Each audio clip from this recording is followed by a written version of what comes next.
so I am on the floor now because I'm going to do a segmental spinal control movement.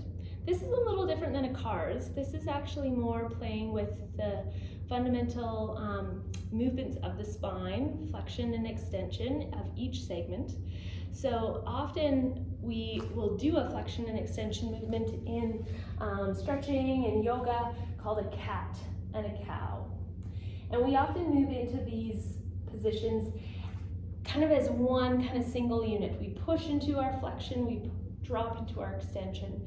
And there's often certain position or certain parts of our spine that move really happily into these positions, and other parts that kind of stay a bit stiff or less, they don't participate as much in that given movement. So flexion is the movement of rounding your spine, or it would be your hissing cat back. And then extension is arching your back or moving into that cow, or sometimes called camel. And we're gonna play with those same movements, but we're gonna try to control each of those 33 joints a little bit more independently, and we're gonna try to do it in a few different directions of flow. I always think of this movement like a wave. I'm trying to move my spine like a wave, traveling up it or down it, and trying not to let parts of my spine get ahead of themselves or not participate at all. So I'm going to try to chase those ranges of motion in my spine that don't move so well as those directions of movement that feel a little less natural. I just undid my shirt here so you can see my spine a little bit more clearly. So you can start off just by coming into cat and cow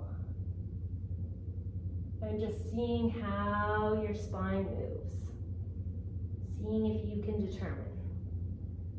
And I usually like to start from one of these positions. So let's start from this extended position. I'm going to take my neck into extension even. I'm going to push, but from here, I'm going to push my hands into the ground, keeping my shoulders really nice and strong and stable. So when I come into extension, I don't want to collapse through my shoulders and come into this kind of weak shrugged shoulder sort of position where I don't have that integrity and stability through my shoulder blades and my upper back. So I'm going to stay really nice and strong through there, and I'm going to come into that extension.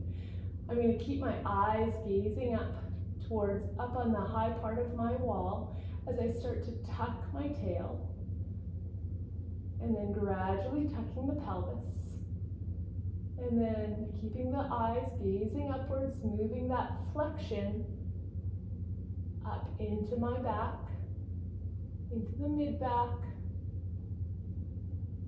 all the way up into that T-spine, and then finishing up with the neck.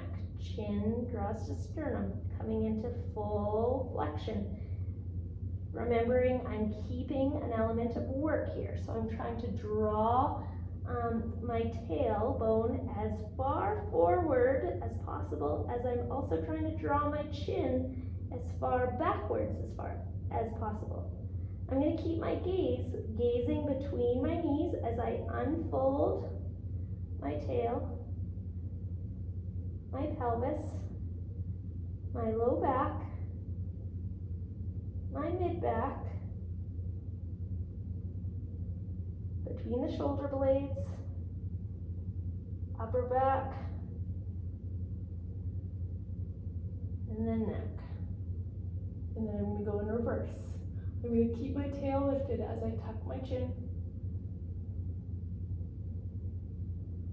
Start to drop into flexion through, sorry about my funny, I've got my double chin on.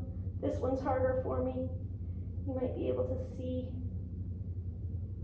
you can see the work as I'm also asking all these local little muscles to control this movement.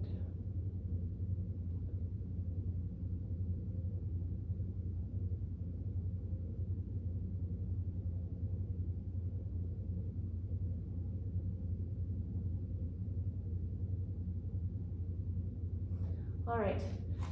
Hard to do that movement and talk at the same time. It's so kind of mindful, as well as I find as soon as I'm doing these really slow controlled movements, my voice gets terribly slow.